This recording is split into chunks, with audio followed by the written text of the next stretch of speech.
Գիտեք, հիմա կոռեկտությունը ինձ թույլ չի տալիս, ես Մովսես Հակոբյանին արձագանքեմ նույն ոճով, ես սուտ չեմ խոսում։ Դա բոլորին պարզ է, ու դա 44-օրյա պատերազմի արդյունքների մասին է։ Մովսես Հակոբյանը գուցե ունենա ամոթ եւ պատիվ ու լռի, եւ հորդորում եմ լռել։ Լռել։ Ու ծպտուն չհանել, որովհետեւ դա իրենց գործունեության արդյունքն ու հետևանքն է,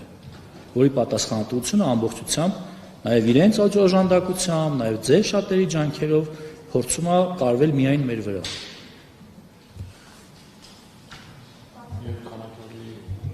Անկեղծ ասած, ես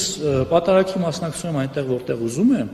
եւ երկրորդ ես չունեմ ինֆորմացիա, որտեղ է վկայակոչվում Կտրիժ Ներսիսյանն անունը, որտեղ չի վկայակոչվում։ Եթե ես միտեղ մասնակցեմ, վստահ եղեք, որ չի վկայակոչվի։